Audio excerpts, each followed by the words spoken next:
Hello everyone, and most welcome to this webinar. So today we will be discussing neonatal seizures, and the presenter is Dr. Philip Olielo, who is a pediatric neurologist who is based in Nairobi. So Philip graduated from the Pediatric Neurology Fellowship Program at Aga Khan University. He currently runs busy practice at a public hospital here in Nairobi and has previously worked as a lecturer at the Methodist University in Kenya. So most welcome, Philip, and kindly proceed with your presentation. Thank you. Thank you very much, Professor Samia.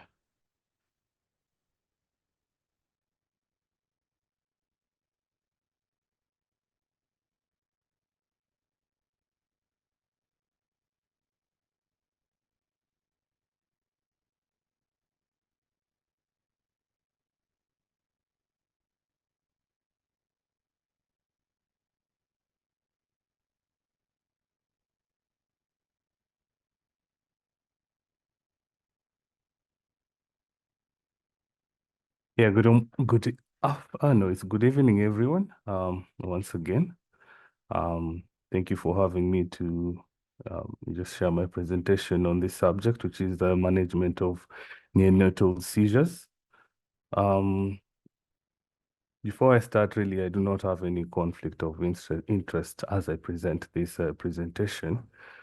And we have quite a few learning objectives. The first one really will be going through some definition pertaining to neonatal seizures. We need to understand some challenges that really are experienced during the diagnosis and the treatment of these neonatal seizures. And eventually we will go through and try to unpack and understand the new International League Against Epilepsy guidelines on the treatment of neonatal seizures. So before we start, I really possibly want to share a video here.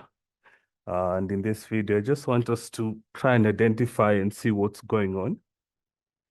Sorry, let me just pause it. Yeah, so I want to see, I want you to try and see and identify and pick up really what you're seeing and what's going on.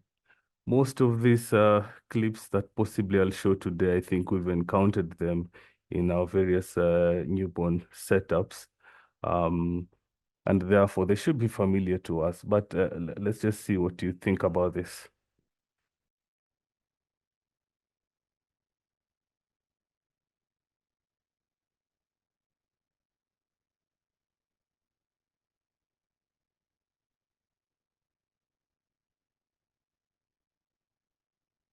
Yeah, so any thoughts? I know it was a brief video, a bit fast.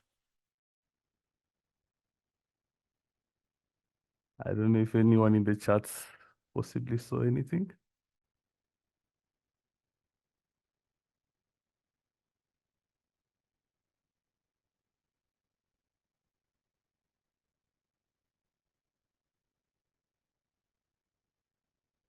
Yeah, any ideas?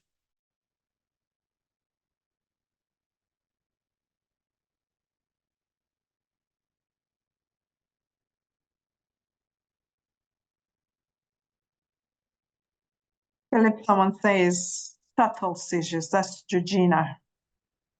Is she right? Oh, sorry, Prof. I didn't hear that. Focal seizures, that's what she said? Georgina says subtle seizures, Oh, and subtle seizures, Herbert says exactly. chewing. Yeah, What do you? yeah. I So I think we mean, proceed. Yeah. yeah, I think those are heading to the right way. Yeah, definitely. This was more of lip smacking. Yeah, definitely described as subtle seizures. Um, And that's just to show you that, how subtle some of these presentations can be. Maybe the next one would be this. I think we've also seen this quite a lot in our practice.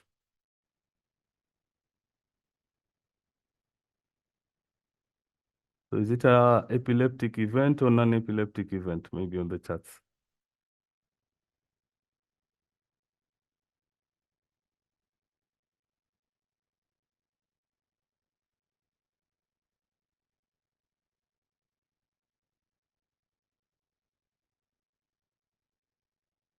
I think a majority of us have actually encountered that movement. We don't have an answer yet. Maybe you can play it one more time. Maybe one more time.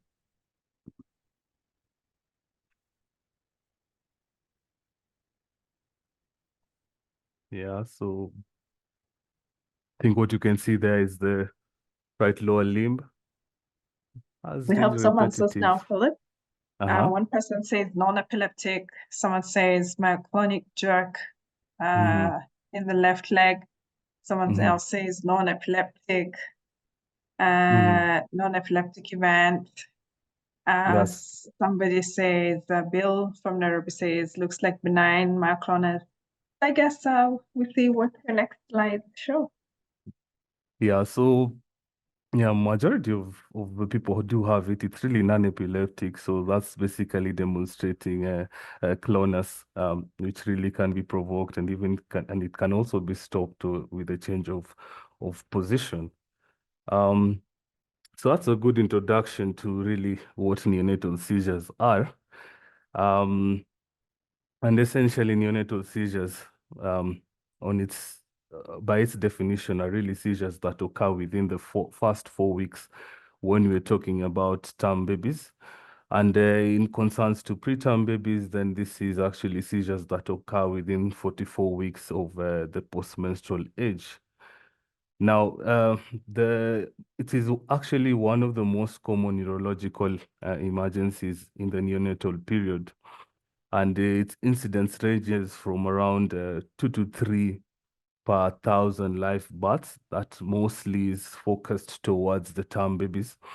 But the incidence is even higher in preterm infants, whereby we can get to rates of up to 130 per 1,000 live births. Now, the figures could actually still be underestimations because majority of these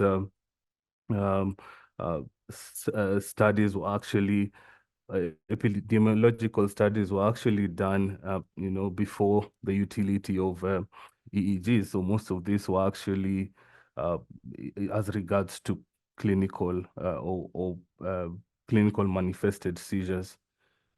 Now, most causes of neonatal seizures tend to be acute symptomatic seizures. And I think this will be the basis majorly of today's talk. So essentially, acute symptomatic seizures are what we call as provoked seizures. And really, they're not really directed to any epilepsy syndromes.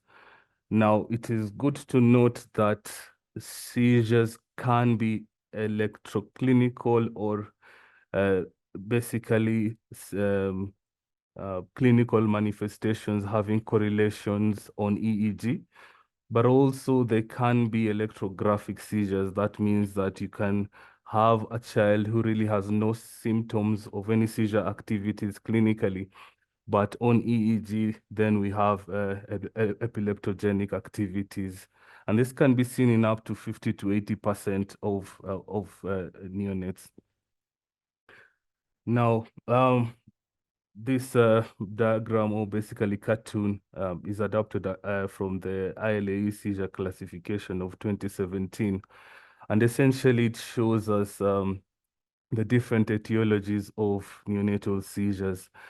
Now, as we can see, the vast majority of neonatal seizures are actually due to acute events, and more so hypoxic ischemic encephalopathy tends to take a majority of the etiologies in neonatal seizures. But despite that, we can still see that we have causes from infarcts and hemorrhages, mostly seen in preterm babies. We have brain malformations, infections, metabolic disorders. I think for us, we tend to see a lot of electrolyte disturbances, whether we're talking about hypocalcemia, hypomagnesemia. We also tend to see low sugars, so hypoglycemia tends to be also a cause of neonatal seizures.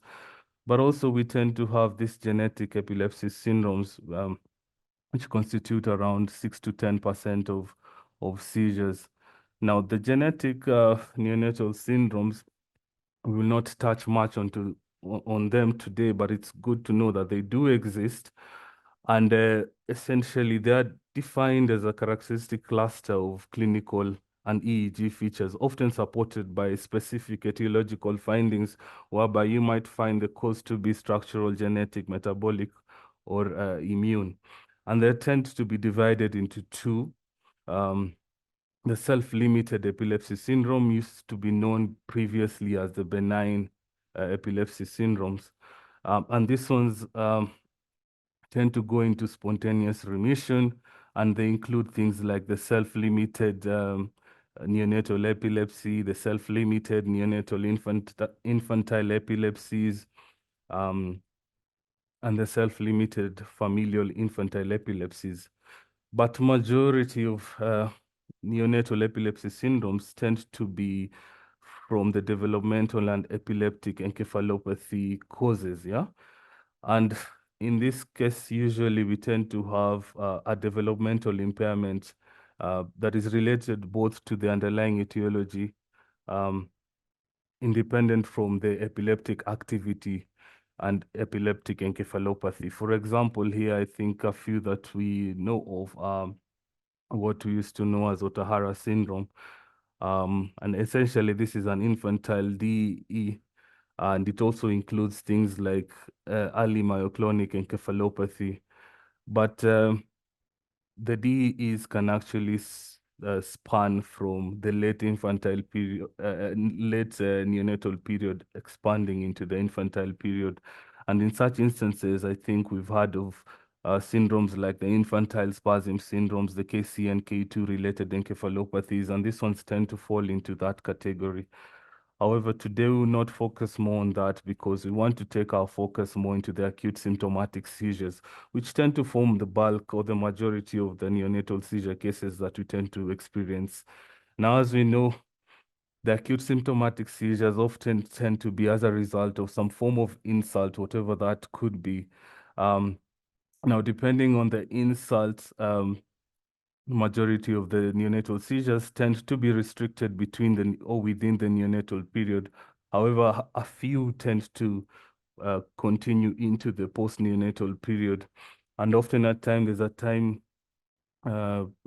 time period in between there whereby it tends to be referred to as a latent period. And that is a period whereby you might have had a neonate might have had an acute symptomatic seizure, but later on in the post-neonatal age, they developed some form of epilepsy. Now that could be due to maybe evolving epileptogenic foci and things like that. Though really there's no study which has been done to really find out really why some people or some neonates move from the acute symptomatic seizure to the post-neonatal epilepsy period.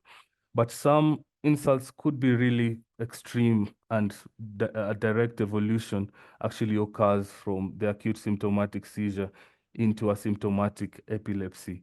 And as we mentioned before, always keep in mind that there's this entity referred to as the neonatal epilepsies.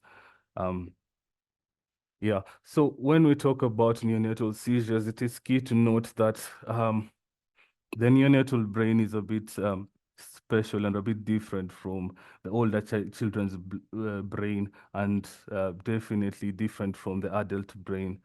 And in the neonatal age group, we tend to have GABAergic receptors actually playing an excitatory role as opposed to the inhibitory role that we know of, more so in the adult brains. And neonatal seizures tend not to be generalized, and this more so relates to the pattern of myelination because the neonatal brain is not yet fully myelinated, and therefore the circuitry is not yet fully complete, and hence they tend not to have generalized presentations of seizures.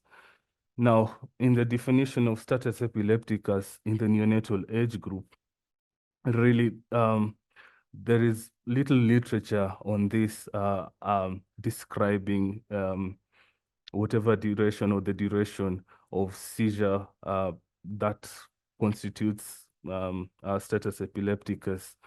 Now, some literature talk about, electrographic status, which refers to having a 1-hour EEG recording having more than 50% of epileptiform discharges, whilst others talk about, just a 10-minute recording of epileptiform discharges within a 30-minute recording. So there's still no consensus as to what really defines status epilepticus in neonates.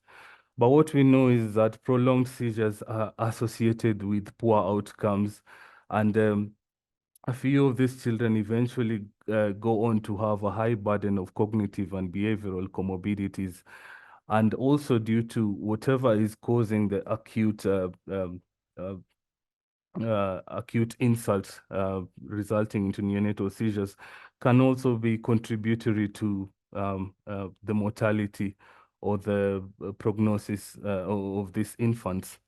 Now, what is known is that if we have seizures that are cumulative and drag on for a period of around 12 minutes in 1 hour, we tend to have a worse outcome of these neonates.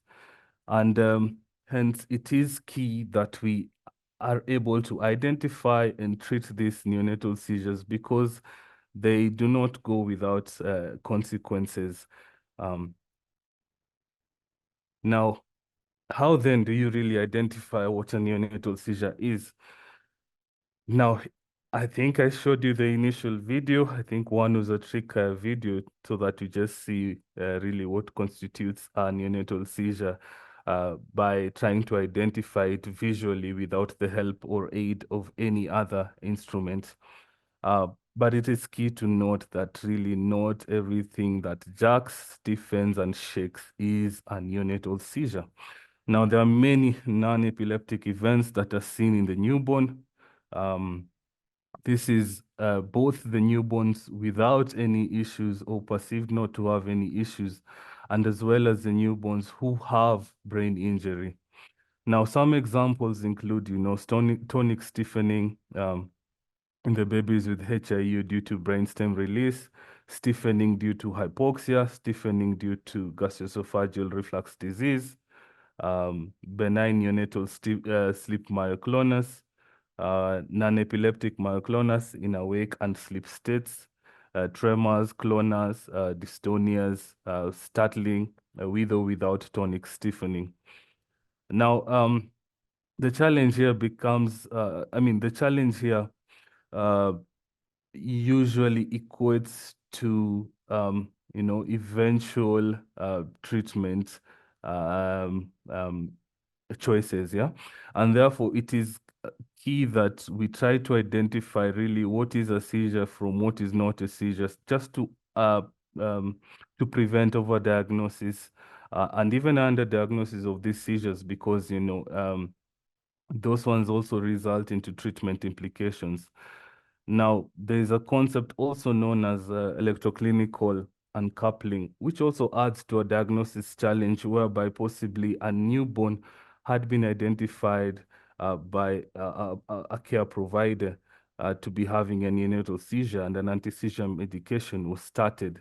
But after that, really, there is no apparent clinical manifestations seen, and therefore a decision can be made to stop treatment due to the fact that really you cannot see any clinical manifestations.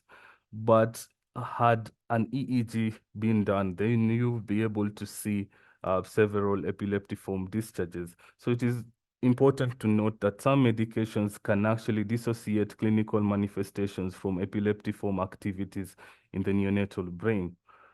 Now, there are other clinical presentations that we can see, and these ones are really not pathognomic of neonatal seizures. Now, I know we've come through or come across some of these terms like startling, pedaling, cycling, boxing, thrashing, eye rolling, and lip smacking. But it is good to note that these clinical features are not pathognomic of neonatal seizures and can occur in children or neonates who do not have any neonatal seizures. Now, VOLP recognized this, and in 1989 he tried to classify really what clinical presentations constitute neonatal seizures. And what he came up with is that 50% of neonatal seizures were actually presenting as subtle seizures, which constitutes the majority of neonatal presentations. Tonic seizures were making about 5%, clonic seizures around 25% of presentations, and myoclonic seizures were around 20%. So it's good to know these discrepancies that exist. Now, another challenge that comes in when we're talking about diagnosis of neonatal seizures is really how reliable is our diagnosis? More so when we're talking about how reliable is our ability to identify or to pick up neonatal seizures and to treat them as so. So those are study done by Mahmoud in 2020, whereby he reviewed articles related to the diagnosis and treatment of neonatal seizures to evaluate whatever available evidence was there at that time. Now, what his results showed was that there were numerous studies done on neonatal seizures, but really there was no implicit diagnostic method nor a therapeutic regime that was proposed. What he also observed was that most people were actually moving away from phenobarbital and going to levetiracetam, of which we will evaluate and discuss the implications of those. Now, Murray in 2008 had tried to define the gap between electrographic seizures, clinical expression, and the staff recognition of neonatal seizures. So in his study, which included 51 babies, he tried to see whether experienced neonatal staff could actually pick up neonatal seizures whilst comparing what they had recognized as neonatal seizures, comparing it to any electrographical presentations that was seen on the EEG. And what he found is that only a third of neonatal EEGs,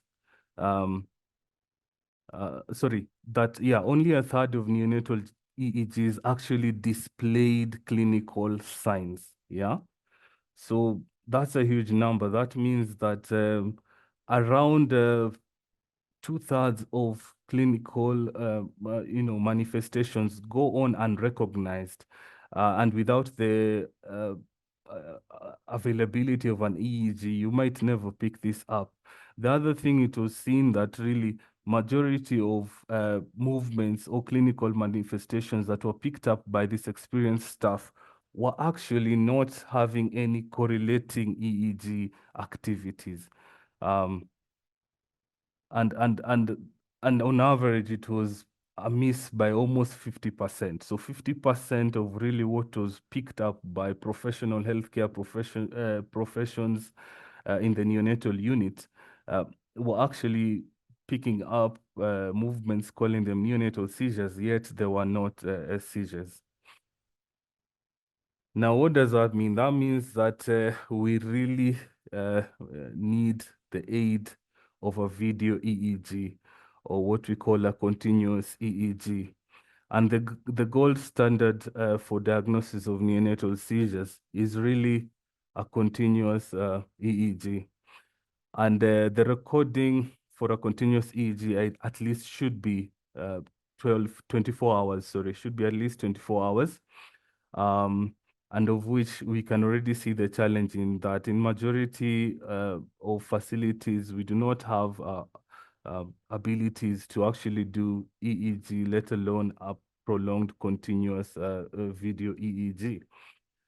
But in some centers whereby there was no availability of a video EEG, an amplitude EEG was actually used to try and pick up this epileptiform activity. And there's a study that was done which was trying to see what the sensitivity and specificity of an amplitude EEG is when it comes to identifying seizure activities. Now, what was seen is that when we had a raw trace of amplitude EEG, essentially meaning we're looking at the trace as well as the amplitude EEG is ongoing, then we had a sensitivity of around 76% and a specificity of around 85%. Now, on the instances whereby there was really no raw trace and you're just looking at the EEG as it's going on, then again, the sensitivity was coming down to around 39%, but it had a very high specificity in that if you did see an abnormal or epileptiform discharge, then it was highly specific for a neonatal seizure. But what does this mean? This means that ideally we need to use either an amplitude EEG or a video EEG in the centers that we are able to have access to that to be able to identify neonatal seizures early. And this will actually enable us to reduce the seizure burden by improving the treatment success. And this is because obviously early treatment of neonatal seizures reduces the chances of further or future neonatal seizures. Now, the best way to approach this is by actually doing a risk stratification for continuous EEG, whereby instead of doing EEG for neonates who you already have identified clinically or you suspect clinically that they have neonatal seizures, you can actually start EEG on neonates who are really very sick and you might have a feeling that they might be having ongoing neonatal seizures despite you actually seeing any clinical manifestations of those seizures. EEG helps us pick up neonatal seizures quite early, enables us to treat them again quite early, and then it leads to shorter stay in the NICU, and therefore screening rather than confirmatory EEG is actually preferred.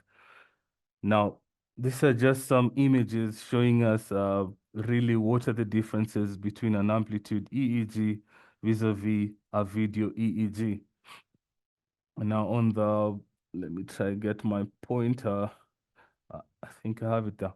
So on our left, really, this is an amplitude EEG. An amplitude EEG uses around, 2 to 4 electrodes, often placed in the frontal aspect, of the head. The advantages of an amplitude EEG is that it tends to be more available, more easily accessible than a video EEG. But the challenge is that, because of the limited electrodes that it uses, then the ability to pick up epileptiform activities is actually reduced in comparison to a continuous EEG or a video EEG. And as we can see, a video EEG, the placement tends to be around, 10 to 20 electrodes.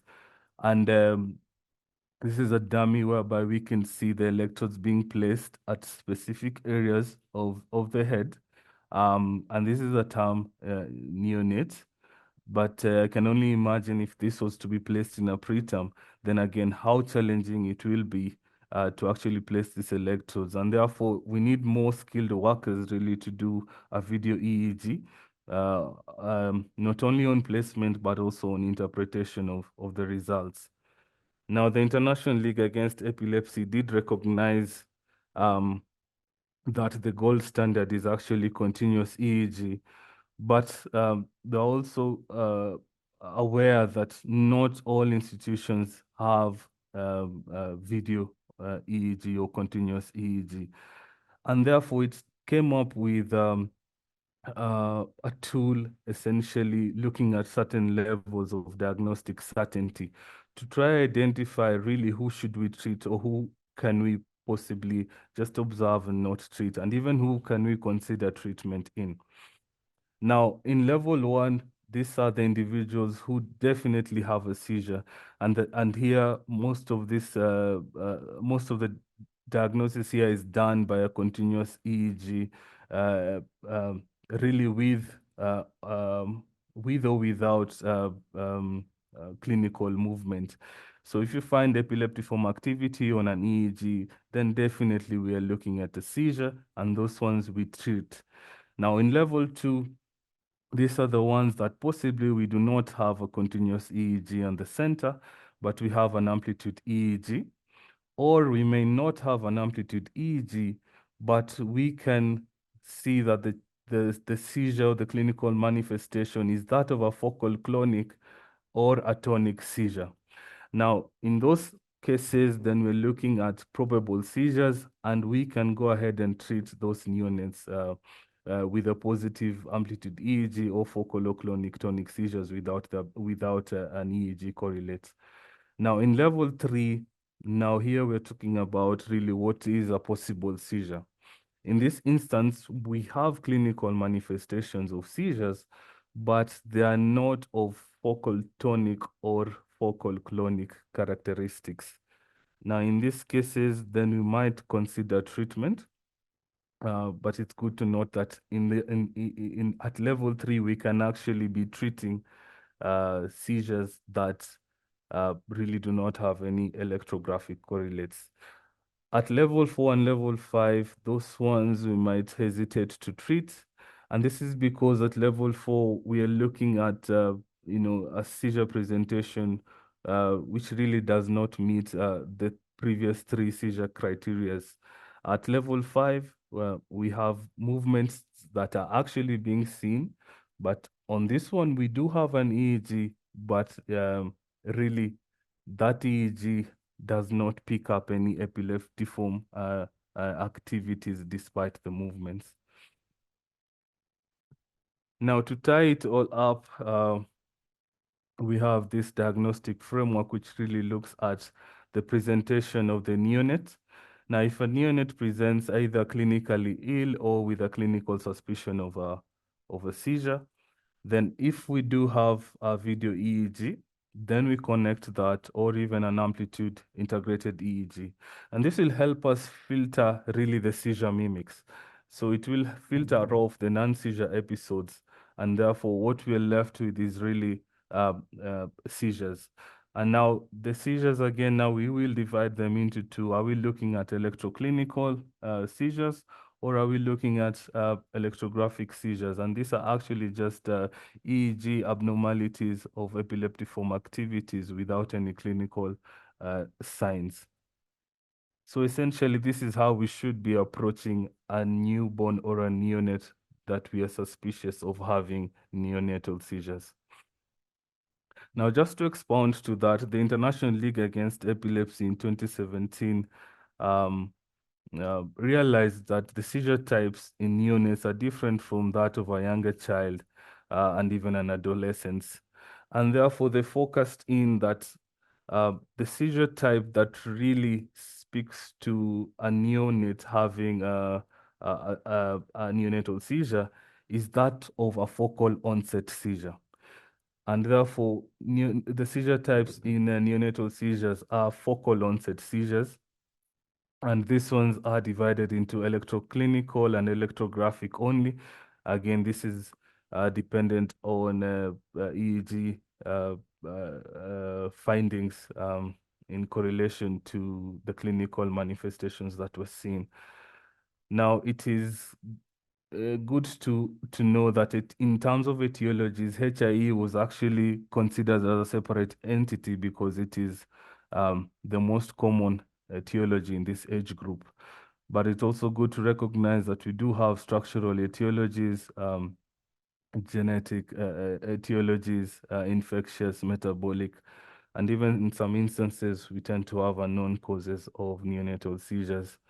The epilepsy syndromes, as I alluded to initially or earlier on, they also tend to constitute around 10% of neonatal seizures, and therefore they should still be at the back of our minds.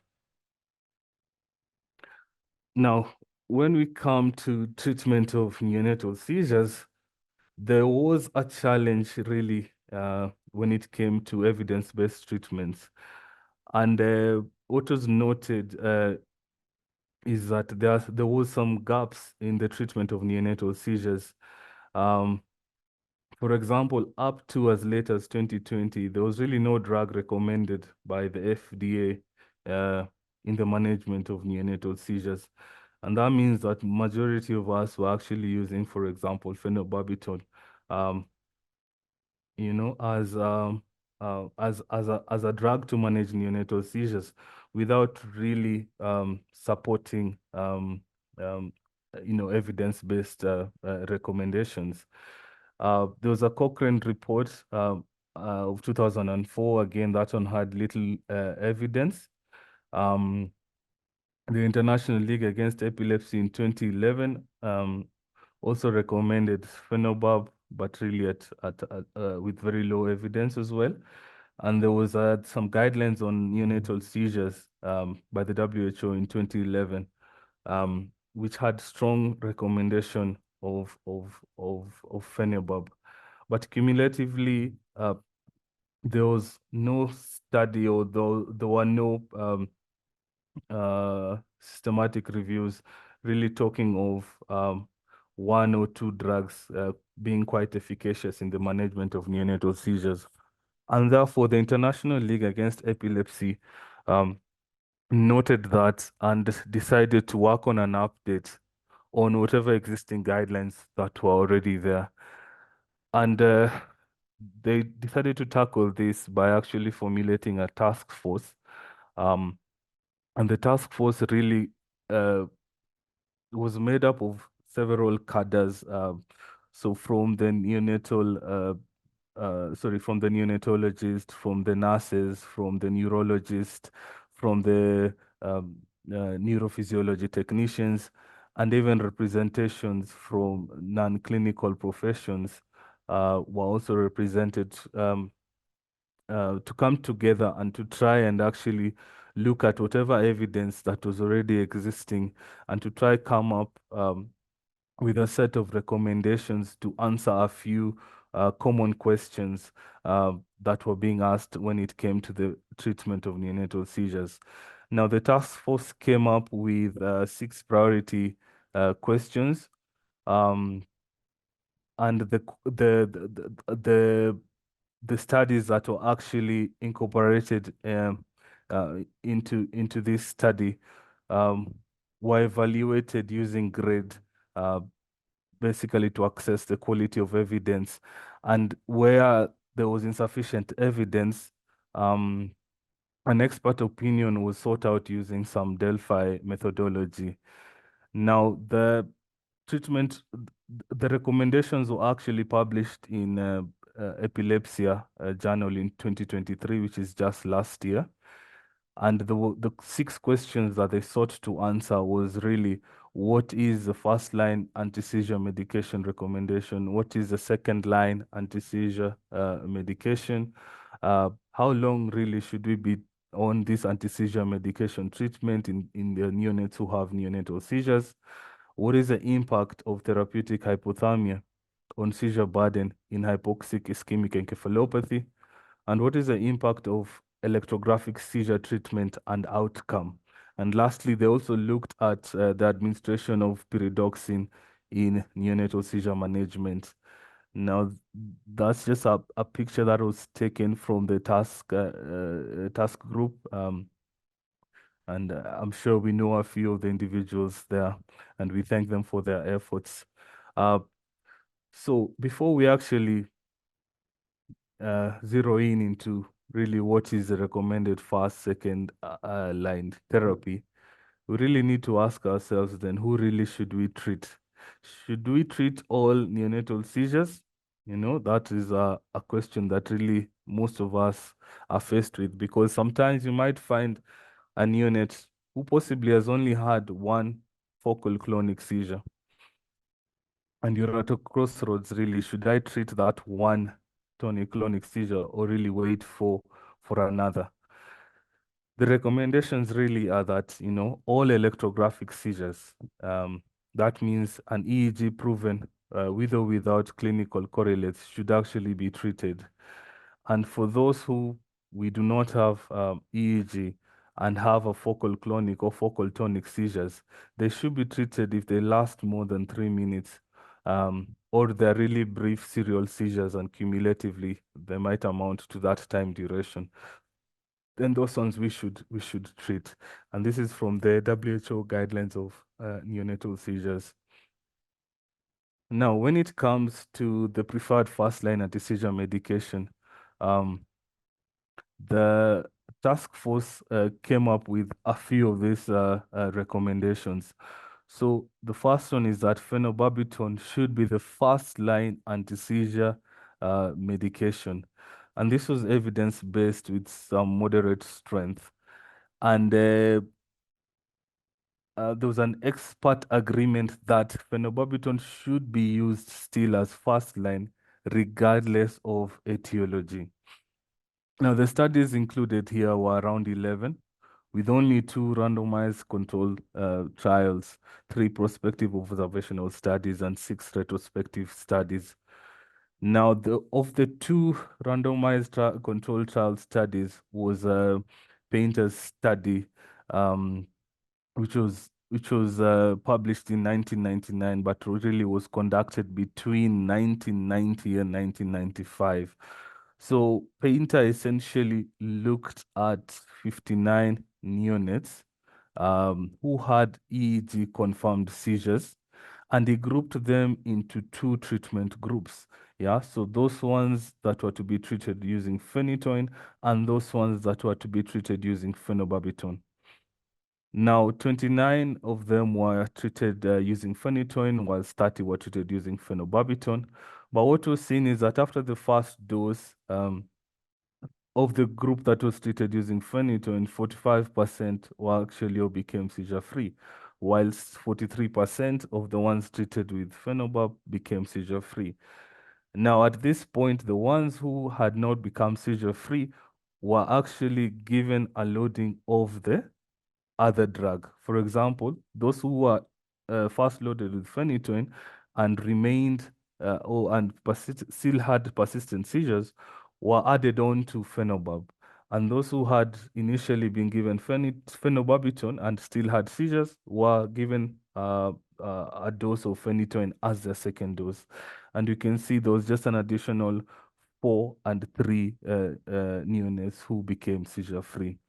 But essentially what Painter's study showed was that the efficacy of phenytoin and phenobarb were almost just as efficacious as each other. But there are a few issues with his study, in that the patient population really wasn't grouped equally in terms of the sex of the neonates, and as well as the seizure burdens of the neonates, of the individual neonates. But according to his study, it showed that really phenytoin and phenobarbital were almost of similar efficacy in the treatment of neonatal seizures.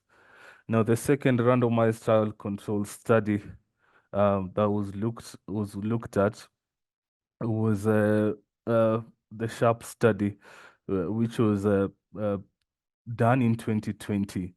Now, the SHARP study, as you can see, the total number of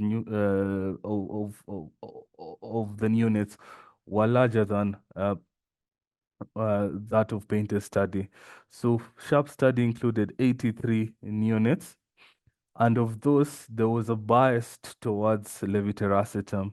And this bias was really brought about by, at the time, the phenobarbital and phenytoin that were being used at the time, they failed to control all of the seizures. And they were concerned about, some safety of phenobarbital and phenytoin. And levetiracetam was coming up as a new drug, more so in the older patients.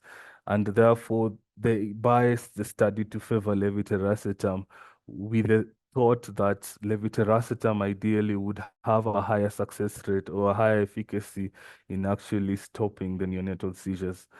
However, this was really not the case, because despite having 53 newborns in the treatment arm of levetiracetam, only 21% of them became seizure-free, whilst those who were given phenobarb, who were around 30, 70% of them became seizure-free.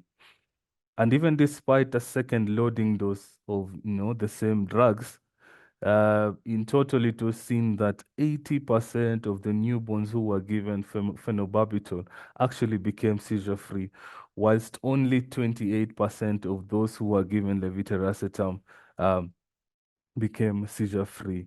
So this actually showed us that, levetiracetam, the efficacy of levetiracetam was not as that of phenobarb. And because phenobarbital was already more acceptable, widely used, most caregivers or care providers were comfortable with it, then the expert agreement was really inclined towards phenobarbital to be used regardless of whichever etiology of the neonatal seizures are, as a first-line agent. But there was a caveat in that if the seizure was due to any channelopathy, and this was either stemming from a positive family history or a positive genetic testing, then a sodium channel blocker could, from the get-go, be used as a first-line agent.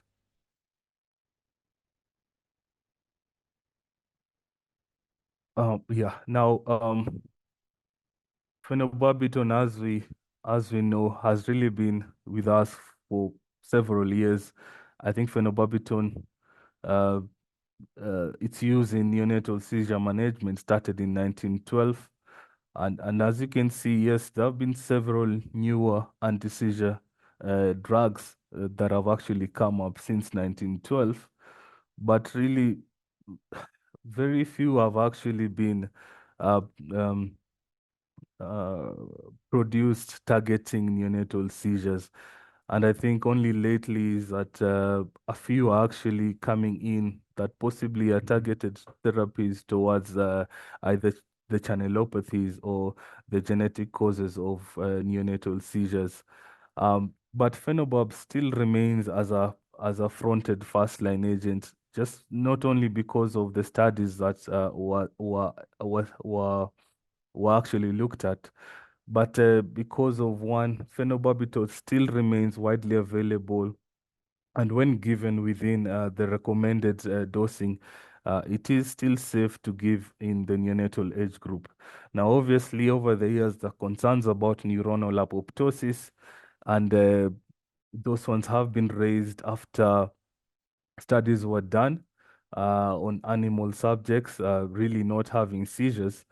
But what it was seen is that there was neuronal death in some of these animals who were given phenobarbital despite not having seizures.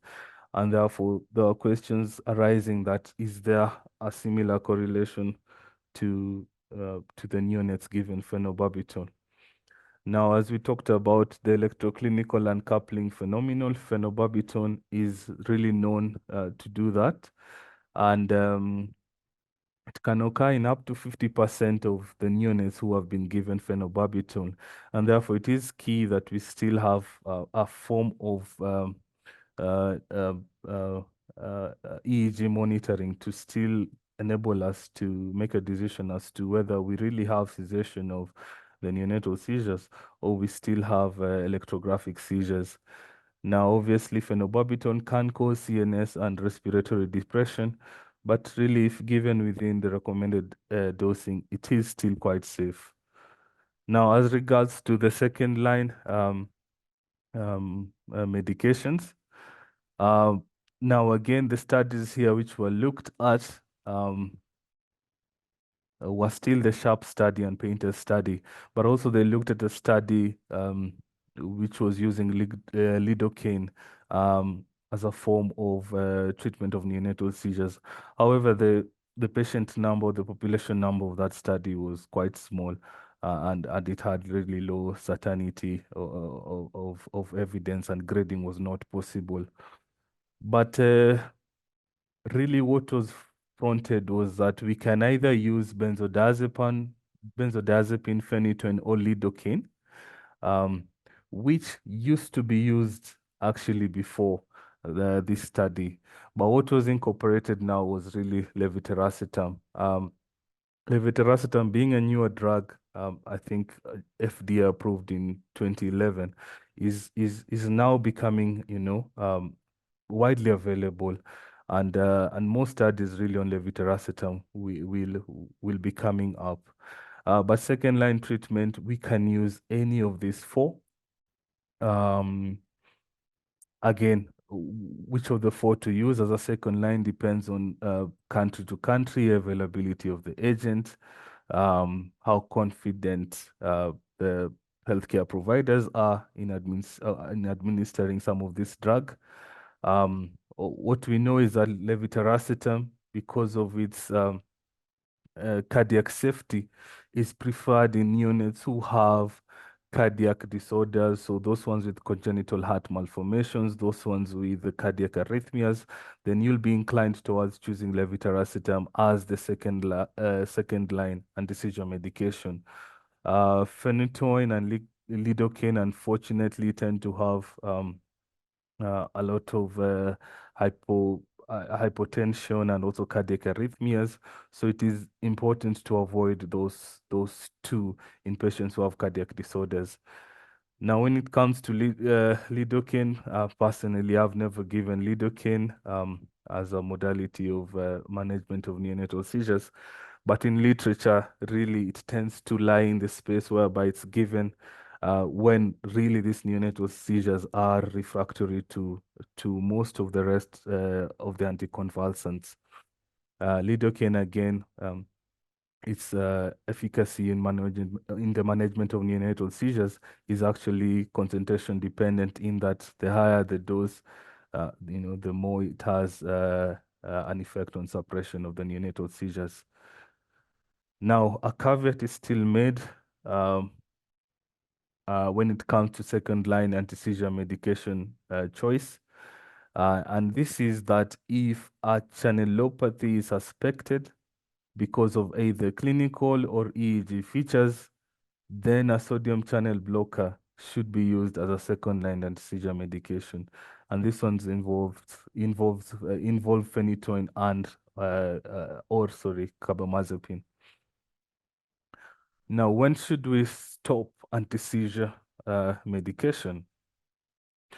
Now, before, the only recommendation that we really had was guided through WHO guidelines of neonatal seizures, whereby an expert opinion came up with the recommendation that we should stop anti-seizure medication when neurological exam is normal, or when we have a normal EEG and we are seizure-free for 72 hours. Now, the technical work group of the International League Against Epilepsy looked into this to see whether there are any other recommendations that they could come up with. They looked at 3 studies, 1 observational and 2 retrospective trials. And really what they came up with was, again, an expert consensus or opinion, which stated that following the cessation of acute symptomatic seizures, this is either electroclinical or electrographic without any evidence of neonatal onset epilepsy, anti-seizure medication should be discontinued before discharge home, regardless of MRI and/or EEG findings. And really what was supporting them was that there is no difference in the risk of neurodevelopmental delay or post-neonatal epilepsy at the 24th month with early cessation of anti-seizure medication in the neonates who had neonatal seizures due to a provocating event. And this was again seconded by the GLASS study, which was done in 2021. Unfortunately, it wasn't included as one of the studies that were looked at by the task force. But the GLASS study found that really there was no difference in neurodevelopment or cognition in the children who anti-seizure medication was stopped early and not continued beyond the neonatal age group. Now then, how do we go about stopping these anti-seizure medications? Now the guidelines here really are that of the WHO guidelines of neonatal seizures. And essentially, if the seizure control is achieved by a single anti-seizure medication, then you can confidently discontinue it abruptly without tapering off the dose. And this was a weak recommendation that was suggested. Now, when it came to the use of more than one anti-seizure medication, then the advice was really to stop one by one. So don't stop all of them at once, stop them one by one, with the preference of stopping phenobarbital as the last drug. The International League Against Epilepsy Task Force did not come up with any new recommendation on this. But when it comes to discontinuing anti-seizure medication, it is key to realize that we still have that entity of neonatal epilepsy syndrome, which constitute around 10% of the causes of neonatal seizures. And you should consider this, especially when you're coming into stopping anti-seizure medication. Because if these are channelopathies or genetic causes, then you might need to continue with anti-seizure medication for a longer duration. Now, when it comes to the role of therapeutic hypothermia in reducing the seizure burden, what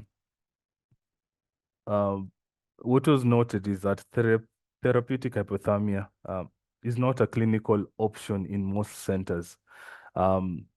This is what was there before the study of, or before this study, and even still remains after this study. We still don't have a lot of centers that practice therapeutic hypothermia. More so, here in Africa and Kenya, not all centers practice therapeutic hypothermia. But the evidence that is there is that therapeutic hypothermia may reduce seizure burden, especially in those encephalopathic neonates with HIE.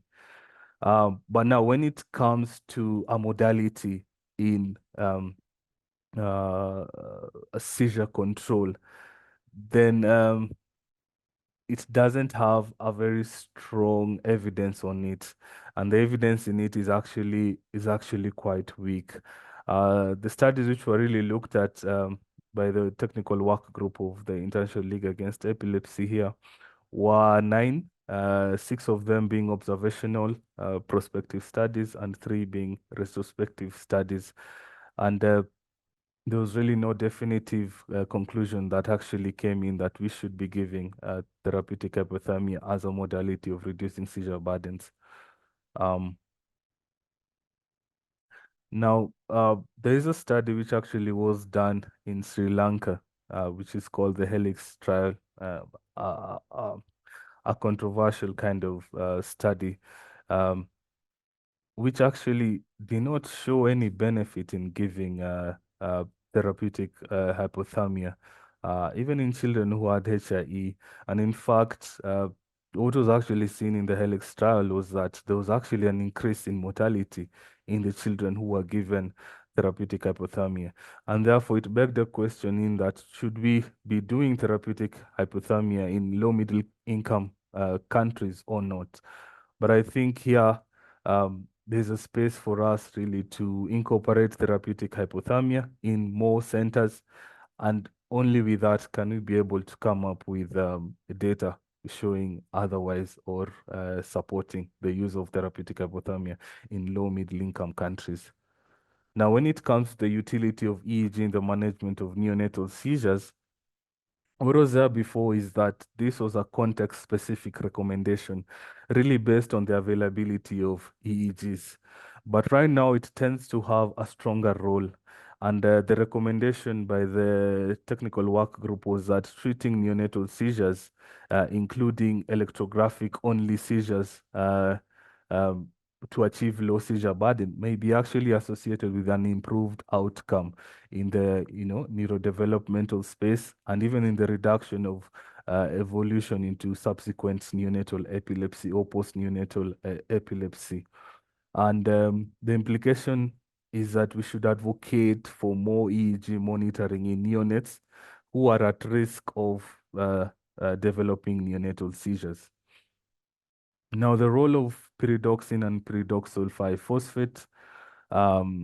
So the recommendation here was that a trial of pyridoxine should be attempted as an add-on anti-seizure medication, and this one should be attempted in neonates who are presenting with clinical features or EEG characteristics suggestive of vitamin B6 dependent epilepsy, or neonates with seizures which were unresponsive to the second-line anti-seizure agents without an identifiable etiology. Then in these ones, again, you could consider pyridoxine. And this one was a high consensus agreement. Now, just a recap of the suggested treatment pathway.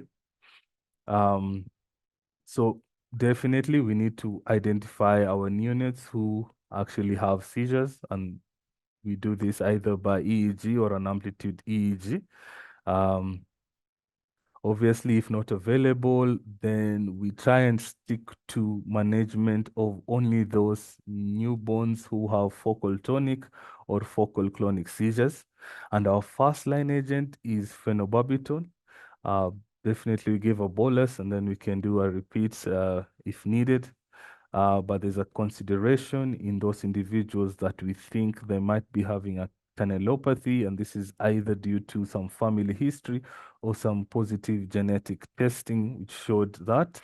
And in those ones, then you can directly go to phenytoin or phospheniton or carbamazepine without first giving phenobarb. Now, second-line anti-seizure medication options could be either of the four. Again, this is dependent country to country, confidence of the care providers, and again, which facilities that these newborns are in. But there's a special consideration in that if we have those children who have EEG features of vitamin B6 dependent epilepsy, or are intractable to a second-line anti-seizure medication, then those ones we can opt to give them pyridoxine. And then again, if we tend to have patients who have suspicion of channelopathy, after giving our first-line anti-seizure medication, that was phenobarb, then we can go to the sodium channel blockers. Now, this is just a slide showing the dosing regimen. Phenobarbital, we usually would give a loading dose of 20 milligram per kilo IV, and then we can give a second loading dose.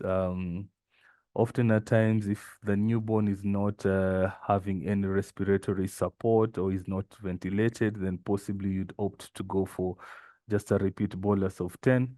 But if the newborn is ventilated and is getting some respiratory support, then you can actually give a second loading dose of 20 milligram per kilo IV. Maintenance dose is 5 milligram per kilo per day. Phenytoin, again, loading dose, we can start off at 20 milligram per kilo.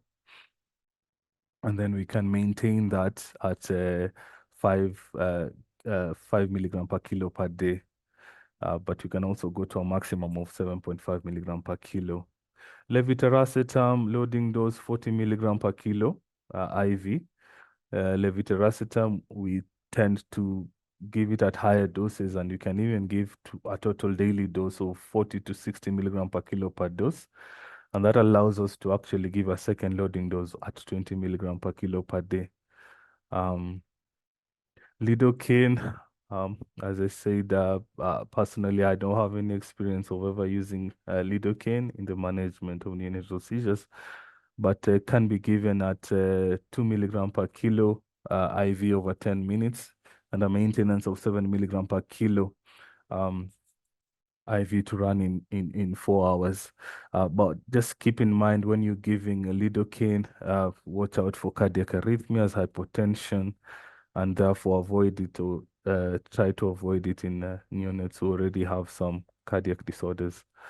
Midazolam, loading dose 0.05 to 0.15 milligram per kilo, and then followed by a maintenance dose of 60 micrograms per kilo per hour. Keep in mind, midazolam tends to cause respiratory depression. Therefore, it is better to give it in patients who have actually been intubated and are having some form of respiratory support. Yeah, now I think we have maybe a few minutes to actually go through some clinical cases with the information with the information that we've possibly learned today.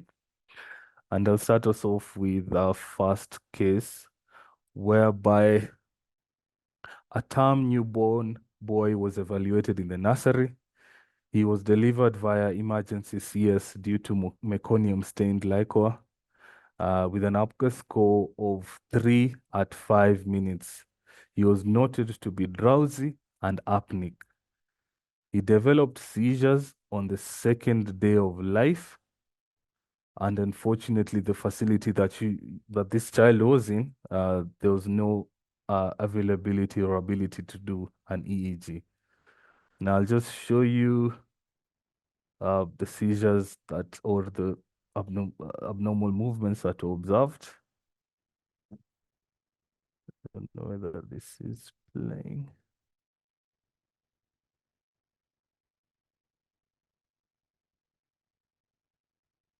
I don't know if you can see those movements.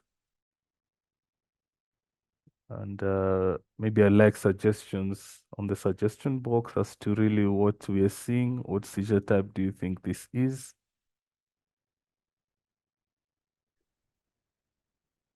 Can describe the movements as well.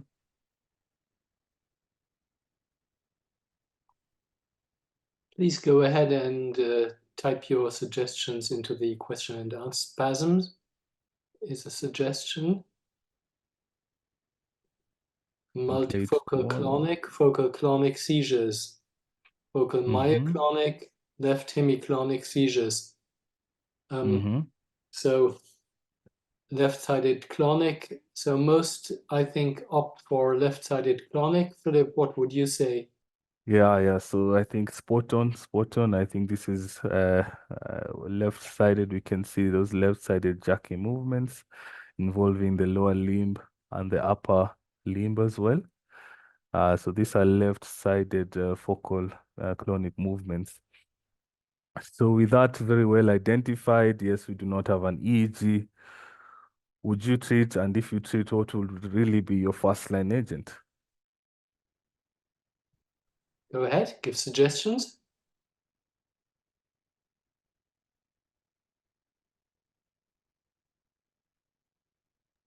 Phenobarbital. Any more suggestions? Nothing else comes up, just phenobarbital by a lot of you. So again, spot on, yeah. So really the first line treatment here would be phenobarbital. First of all, should you treat? Yes, we should. These are focal tonic seizures. And therefore you really have a high, the level of confidence is high. Actually, this is a level 2 in terms of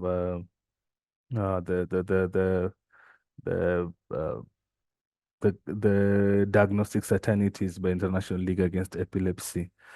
Now, let's say your seizures continue, they still continue occurring. What will be your second line?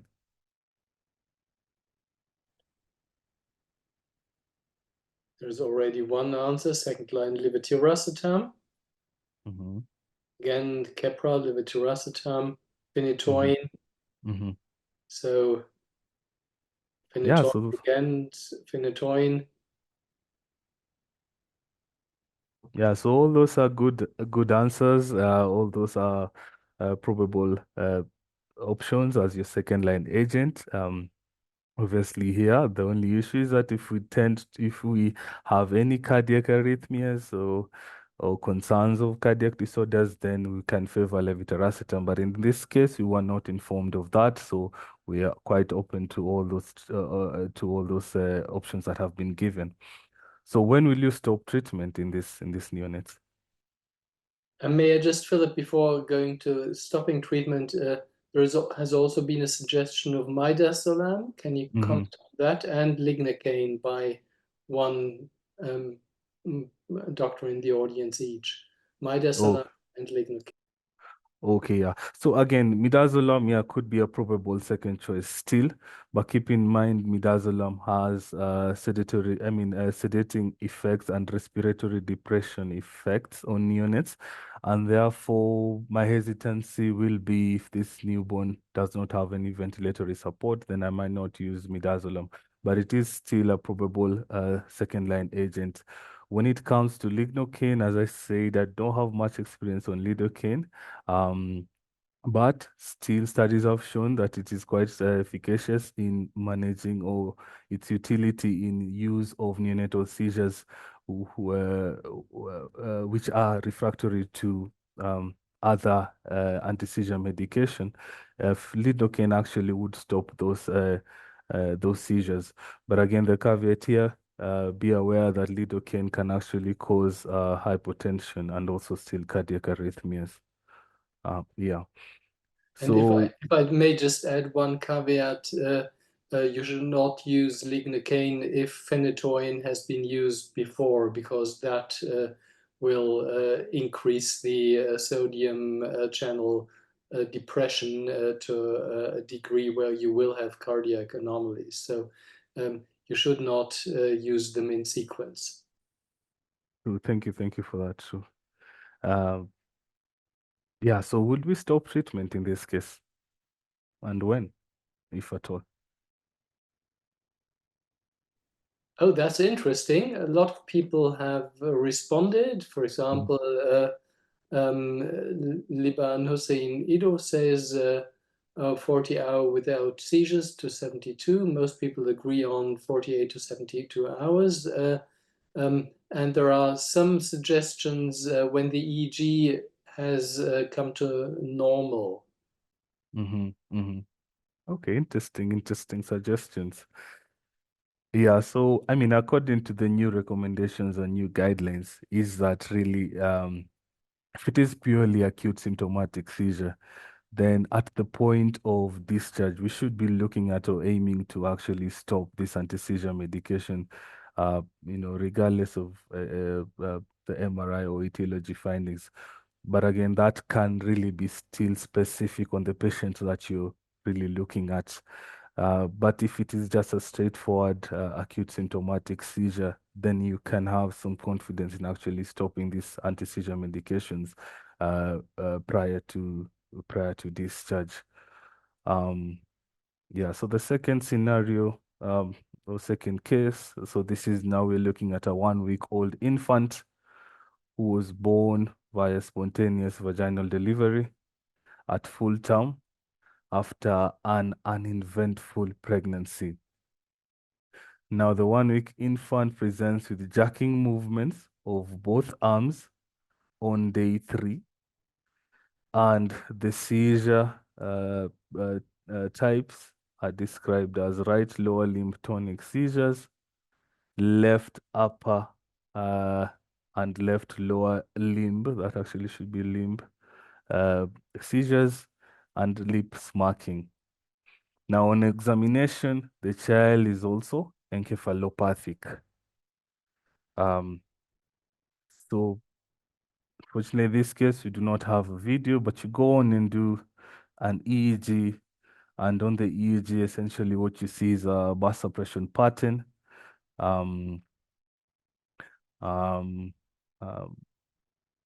Here with some, yeah, just still the burst suppression pattern is what is evident here. So with that in mind, what will be your first line?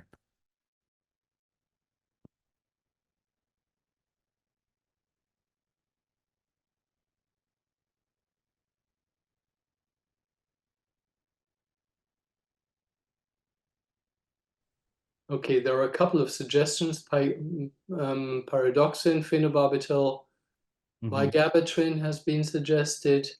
Mm-hmm. Phenobarbital gets most of the votes. Okay, okay. Yeah, Philip, okay. tell us what you did. Yeah, so I mean, another interesting case, as we say, newborns don't follow the books all the time.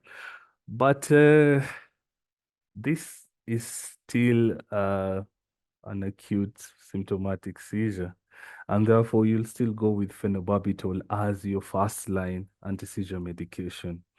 Now, I know really what can throw us off there is, the presence of the bar suppression on the EEG. But it is key to note that that is actually a common presentation in patients who have HIE related seizures. They still tend to have a bar suppression on their EEG. So that is neither pathognomic really for any type of seizure type or any epilepsy syndrome in this age group. And I think that's why some are suggesting gabapentin and the rest, but really we will still go here for phenobarbital. Now, what will be your second line agent? Philip, And may I just jump in here again? There is a very important question, I think, regarding phenobarbital. Penina Musioka asks whether there is a difference in efficacy if phenobarbital is given IV versus intramuscularly. Yeah, so there's a difference in efficacy. So, and this points towards the time duration of action. So phenobarbital tends to act faster when given IV as opposed to when given IM. I think the choice of possibly giving IM is most of the time, is there availability of intravenous cannulation, you know, the confidence of the care provider to actually get the intravenous cannulation and administer the phenobarbital. Uh, Again, the fear of respiratory depression. But again, keep in mind, if you do give phenobarbital within the recommended dosing, then again, you would not encounter that.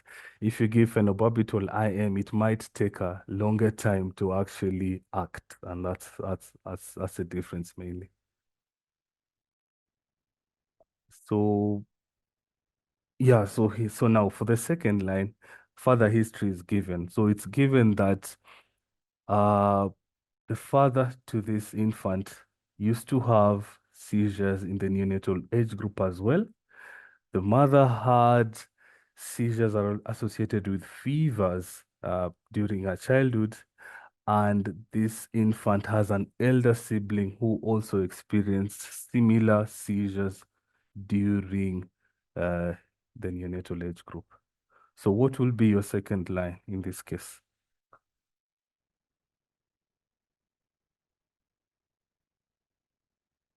Thank you for the additional information. There are now some answers coming in, some suggestions: phenytoin, carbamazepine, levetiracetam, phenytoin or carbamazepine. Yeah, so spot on. I think people have picked up that now we're looking at possibly a channelopathy because of that additional history. And because we had given the first line medication, we had given phenobarbital, possibly without this additional history, then we were not sure then initially were we dealing with a channelopathy or not. But now with this history that has been given, then possibly we're suspecting a channelopathy, and therefore it is correct to give any of those sodium channel blockers that were suggested. And then, therefore, in that case, will you stop the treatment?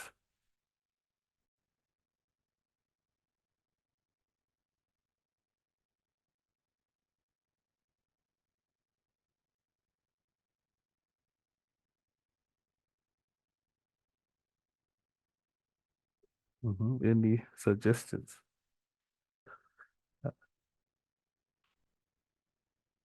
When will you stop the treatment in this child if the child stops having seizures? Yeah. No, not really. Maintain the anti-seizure treatment. It's neonatal epilepsy. Yeah, spot on. Continue So with treatment in capital Mhm. letters. Yeah, true. I do agree. Now, this one now we are possibly no longer talking about just an acute symptomatic seizure, and we could be now looking into the neonatal epilepsies as a cause of these neonatal seizures, and therefore, in this such a case, you will possibly continue with the anti-seizure medication after discharge. Maybe one last case. So now we're looking at a 3-month infant who presented in one of our facilities here, had complaints of easy startling, which had increased in frequency since the neonatal period. The episodes were associated with eye deviation, mouth deviation to the left side, spasm-like movements, accompanied by crying. Now, the mother reports that she had been observing also episodes of staring with stiffening of the limbs. And the birth history that was given was that of the mother having polyhydramnios, and the child was delivered via cesarean section following poor progress of labor at 39 weeks. So the child had also cried immediately and really was never admitted soon after due to concerns of seizures, and was actually discharged within the first week of birth. Now, an MRI was done, which was really unremarkable, with normal myelination processes corresponding to the patient's age. Now, this is a video EEG of the patient now at 3 months, but keep in mind this episode had actually started in the neonatal period. Maybe I really want us to see what we can identify. So we can have a look at the video and, correlating with whatever we are seeing on the EEG. I think we're having some movements there.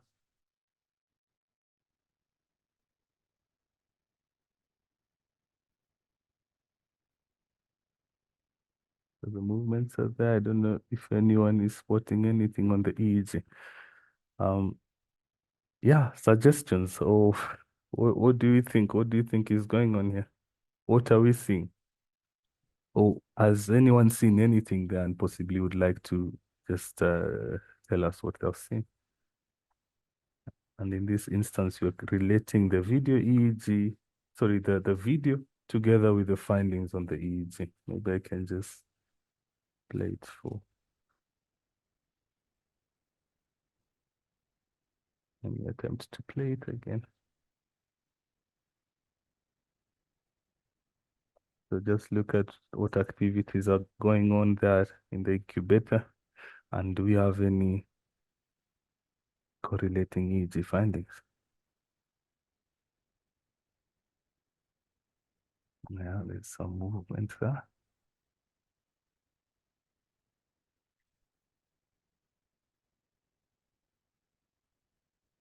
So you can drop your thoughts in the chat box.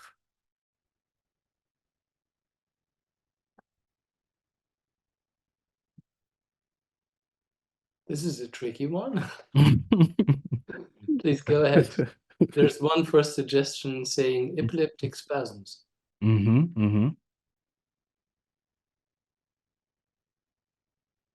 Yeah, sure, it's a tricky one. Any No, other suggestions? suggestion? Hyperexplexia, Aha. infantile spasms. Uh-huh. And B6, which I suppose comes in relation to the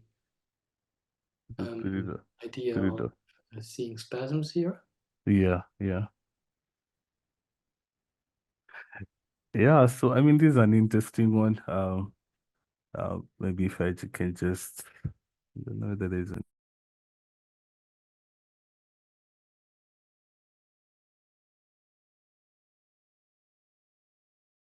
trying to go back, but.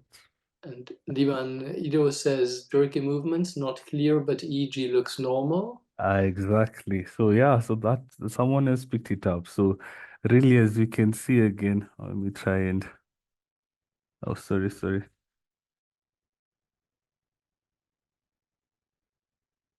Oh, I'm having challenges again playing the video. Oh, there we go. Oh, sorry. Now I'm just confusing everything.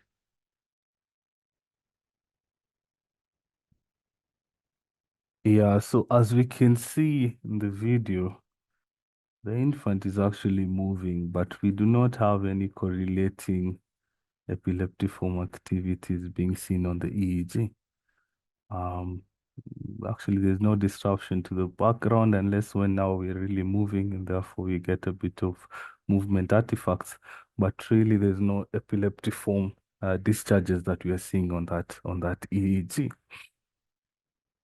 And Miriam Viru is alternatively thinking of a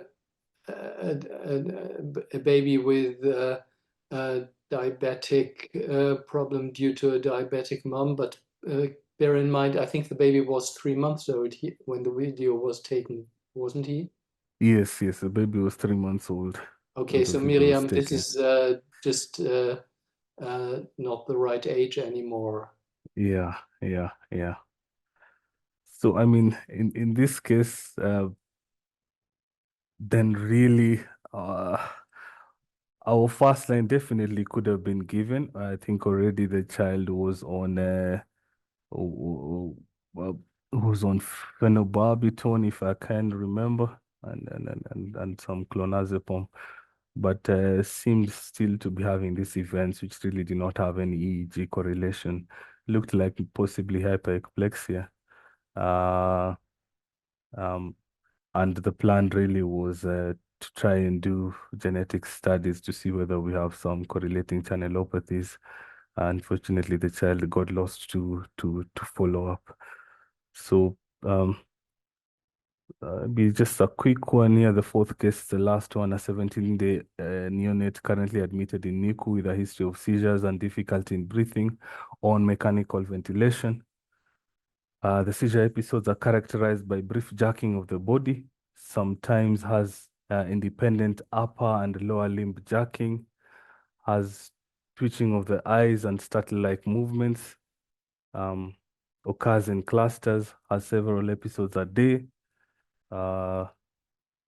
Again, the birth history is that the child was born at 39 weeks of gestation via elective cesarean section due to previous CS scar. And the birth weight was 3.1 kilos, cried immediately, and there was no resuscitation. So again, EEG predominantly again was showing, some periodic brief runs of burst suppression again. And therefore, so this child, when they came, they were already on phenobarbital. We've been ventilated. We still have burst suppression. So what will be your second line agent in such a case?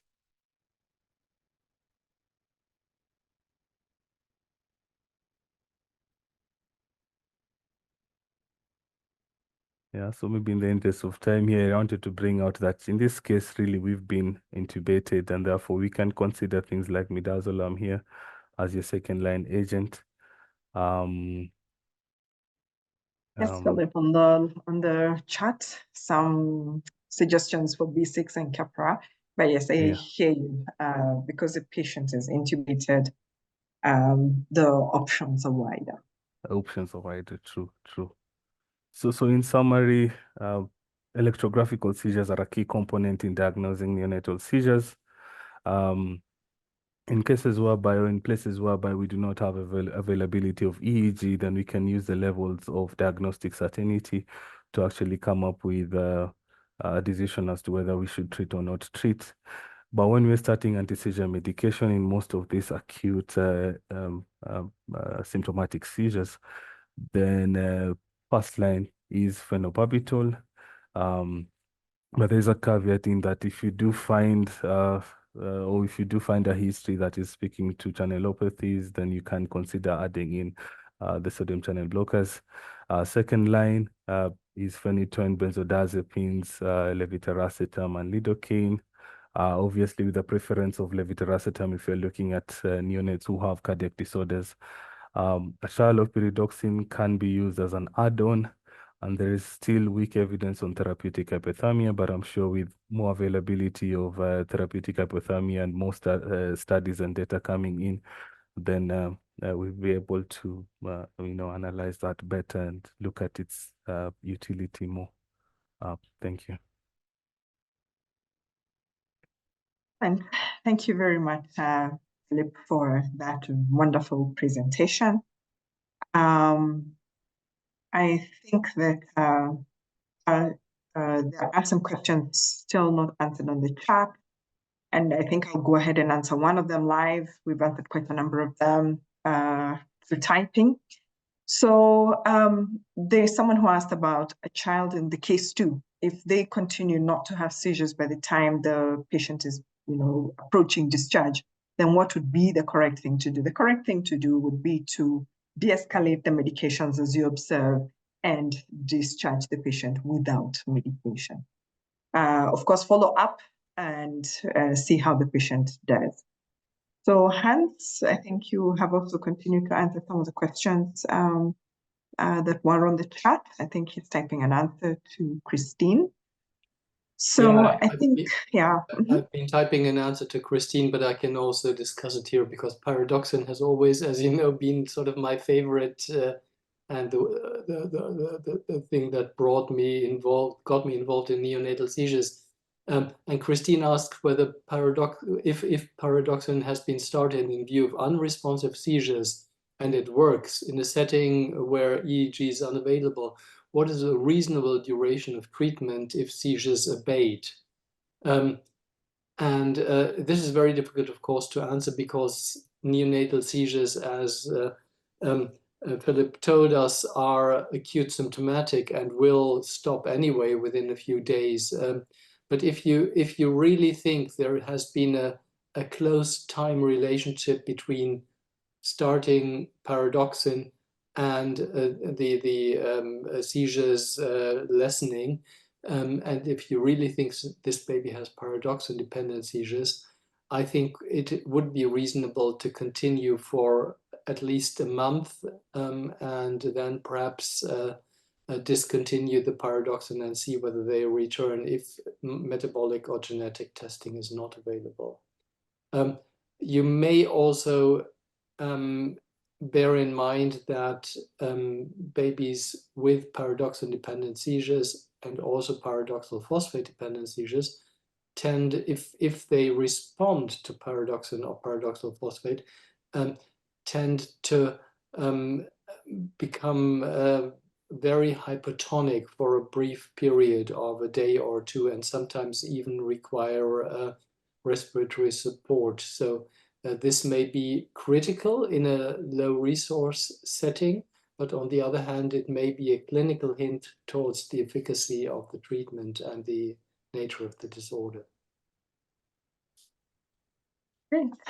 Thanks, Hans. And I think we can take one more, which is quite relevant for the area in which we practice. And this is from Amos Charles, who says that since we have seen from the videos, most of the neonatal seizures are subtle, and there are non-epileptic seizure like jerks as well. And we are practicing in low and middle income countries where availability of EEG is not guaranteed. Is it safe to consider phenobarbital, especially neonates with HIE? For sure, yes. There are certain movements that, are more likely to be seizures than not. And therefore, there is benefit in ensuring that the neonate does not continue to have seizures. But I think what is more important is that in our various settings, we need to learn to be the advocates for our patients. We now know better that it is useful to have EEG to ensure, to improve the diagnosis. So we must advocate for and do better. Yes, you can treat empirically. Let not the patient suffer, but even better for the patients who come after the one you're taking care of, do advocate to have the correct armamentarium to avoid, to guide your treatment. I think there are ways in which EEGs are being done now, which is a lot more easier than it was before. So it's about trying to see what's available in your setting and what it is that you can advocate for. So great, Philip, there are several messages that appreciating the talk, and I think we've generally come to the end of this session, and we can continue to engage offline after this. So thank you very much, everybody, for attending, and we hope that we will continue to interact in future sessions. Thank you. Thank you.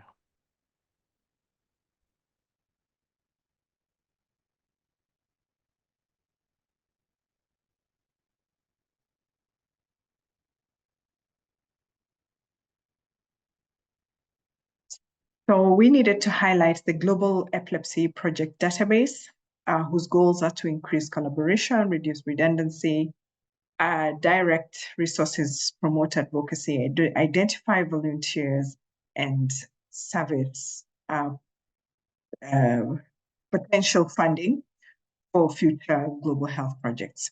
So you're all encouraged to visit the ILAE website and submit your project so that you can benefit from the global community.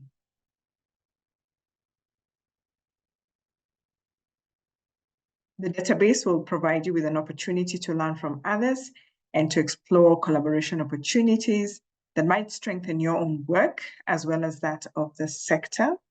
Furthermore, the database will allow people from different areas such as government, academia, nonprofit, or philanthropy to learn about existing efforts while offering a means to engage. So on the next slide, please scan the QR code to receive your certificate.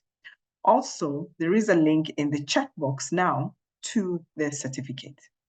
So thank you all for your participation, and see you at the next webinar.